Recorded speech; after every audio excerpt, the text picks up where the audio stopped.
How can someone that young appreciate the rules and the politics and the shh, pay attention, and the you better close your eyes when you pray that comprises every Black Baptist church in the South? How does anyone of any age fall in love with that? But it's his, the church and the congregation and the title, handed down to him after Pastor B.D. Jackson died. I was only 5 then, but at the time, the congregation was unsure about Daddy. Since he was so young, they worried he would be flaky.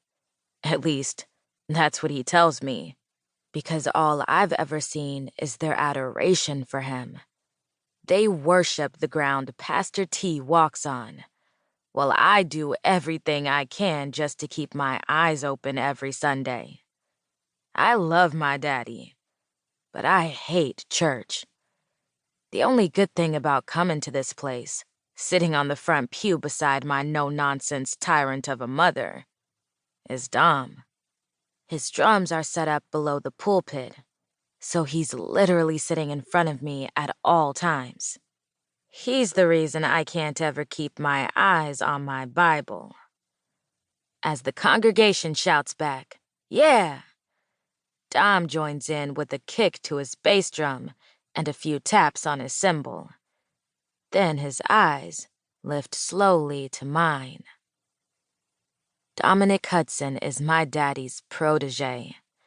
He's really good at performing in church, but he's also really good at sports, so everyone in town knows who he is.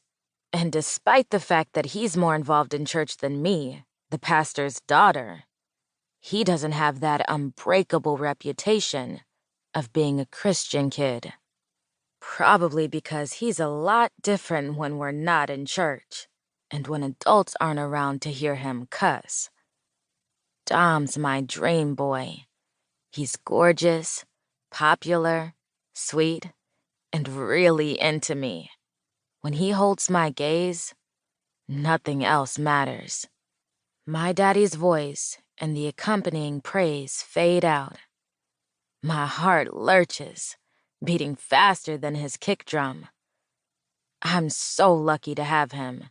That's what everyone says. I'm so lucky to have captured the Dominic Hudson's heart. And they're right. He treats me like my daddy treats my mom. Like a queen. Like a gem. Like his.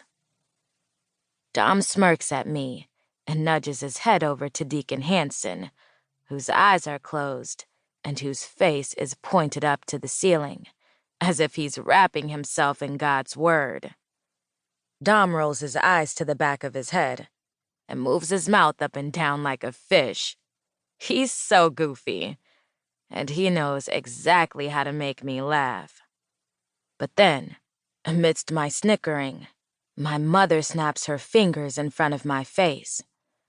My stomach clenches, and the butterflies inside go poof.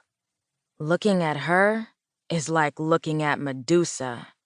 Her dark, narrowed eyes and flaring nostrils turn me to stone. That's the second time she's caught us playing around today. She leans into my ear. "Don't make me get on to you again, Monique, or I promise you won't be going anywhere tonight." She straightens her back and crosses her legs at the ankle, pasting a pretty church smile back on her face. It's not like my mom is ever a sweet person, but in church, she's extra callous. She won't have me embarrassing her in front of all these people. Ever so perfect and elegant, my mother is exactly who you picture when you think of Southern Black women.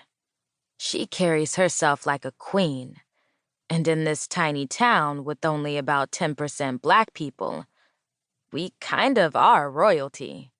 My daddy is the pastor of the only Black church in town. He's a mentor to all the Black athletes and friends with all the coaches. Everybody knows him, and everybody knows my mother, pastor's wife, first grade teacher.